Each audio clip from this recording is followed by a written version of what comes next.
श्री राधा कृष्णाय नमो नमः। आप सभी दिव्य आत्माओं को मेरा सादर प्रणाम।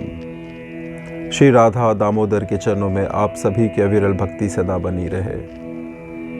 पिछले कुछ कथाओं में मैंने श्री राधा जी का श्राप मुक्त होने पे भगवान श्री कृष्ण के साथ पुनः मिलन का वृत्तांत मैंने आप सबों के सम्मुख प्रस्तुत किया था। भगवान राधा रानी के साथ पुनः वृंदावन में परम रमणीय स्थलों पे विहार और क्रीड़ा करते हैं। इसके पश्चात वे राधा संग पुनः गोकुल जाते हैं, जहां उनका स्वागत सत्कार और पूजन होता है। माँ यशोदा उन्हें महल में ले जाती है और फिर मंगल उत्सव होता है।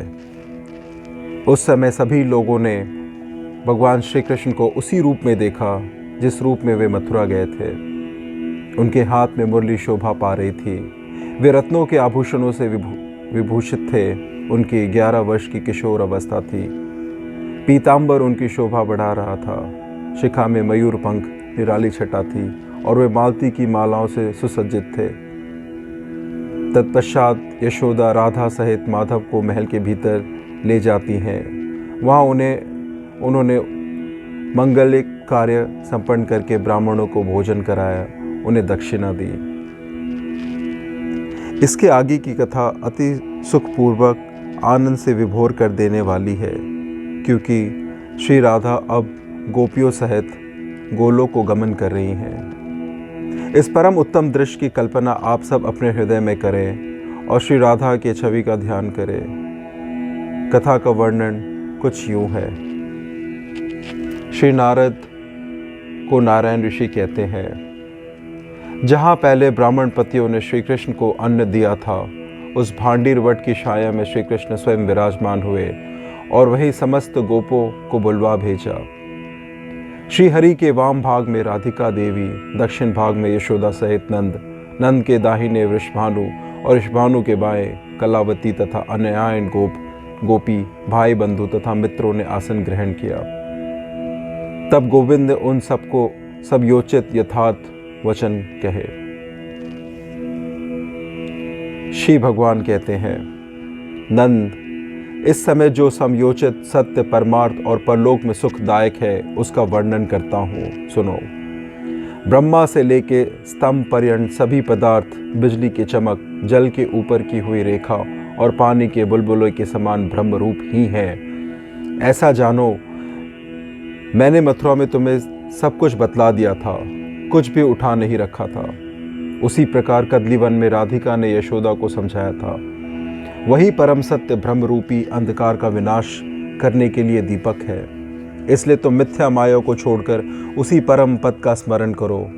वह पद जन्म मृत्यु जरा व्याधि का विनाशक, महान हर्षदायक, शोक संताप का निवारक और कर्म मूल का उच्छेदक है। मुझ पर ब्रह्म सनातन भगवान का बारंबार ध्यान करके तुम उस परम पद को प्राप्त करो।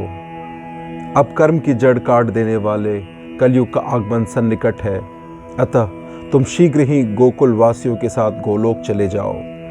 तदंतर भगवान ने कलयुग के धर्म तथा लक्षणों के वर्णन किया। इसी बीच वहां ब्रज में लोगों ने सहसा गोलोक से आए हुए एक मनोहर रथ को देखा। वह रथ 4 योजन विस्तृत और 5 योजन ऊंचा था। बहुमूल्य रत्नों के सार भाग से उसका निर्माण हुआ था। वह शुद्ध स्फटिक के समान उद्भाषित हो रहा था। विकसित परिजात पुष्पों की मालाओं से उसकी विशेष शोभा हो रही थी। वो कौस्तुभ मणियों के आभूषणों से विभूषित था। उसके ऊपर अमूल्य रत्न कलश चमक रहा था। उसमें हीरे के हार लटक रहे थे। वह सहस्त्र करोड़ मनोहर मंदिरों से व्याप्त था। उसमें 10,000 पहिए लगे थे और 2,000 घोड़े उसका भार वहन कर रहे थे तथा उस पर सूक्ष्म वस्त्र का आवरण पड़ा हुआ था। वह 1 करोड़ों गोपियों से समावृत था।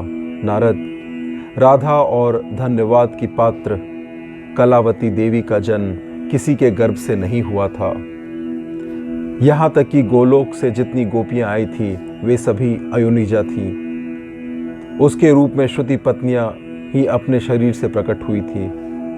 वे सभी श्री कृष्ण की आज्ञा से अपने नश्वर शरीर का त्याग करके उस रथ पर सवार हो उत्तम गोलोक को चली गईं। साथ ही राधा भी गोकुल वासियों के साथ गोलोक को प्रस्थित हुई। ब्राह्मण मार्ग में उन्होंने विरजा नदी का मनोहर तट दिखा, जो नाना प्रकार के रत्नों से विभूषित था। उसे पार के वह सत्संग पर्वत पर गई। वहां उन्होंने अनेक प्रकार के मणि समूहों से व्याप्त सुसज्जित रास मंडल को देखा। उससे कुछ दूर आगे जाने पे पुण्यमय वृंदावन मिला। आगे बढ़ने पे अक्षयवट दिखाई दी। उसके करोड़ों शाखाएं चारों ओर फैली हुई थी। वह 100 योजन विस्तार वाला और 300 योजन ऊंचा था और लाल रंग के बड़े बड़े फल समूह उसकी शोभा बढ़ा रहे थे। उसके नीचे मनोहर वृंदा हजारों करोड़ों गोपियों के साथ विराजमान थी। उसे देखकर राधा तुरंत ही रथ से उतरकर आदर सहित मुस्कुराती हुई उसके निकट गई। वृंदा ने राधा को नमस्कार किया। तत्पश्चात रासेश्वरी राधा से वार्तालाप करके वह उन्हें अपने महल के भीतर ले गई। वहां वृंदा ने राधा को हीरे के हारों से समन्वित एक रमणीय रत्न सिंहासन पर बिठाया और स्वयं उनकी चरण सेवा में जुट गई। 7 सखियां श्वेत चवर डुलाकर उनकी सेवा करने लगी। इतने में परमेश्वरी राधा को देखने के लिए सभी गोपियां वहां आ पहुंची। तब राधा ने नंद आदि के लिए पृथक पृथक अवस्थान की व्यवस्था की। तदंतर परमानंद रूप गोपिका राधा परमानंद पूर्वक सबके साथ अपने परम रुचिर भवन को प्रस्तुत हुई। जय जय श्री राधे श्याम। श्री राधा कृष्णाय नमो नमः।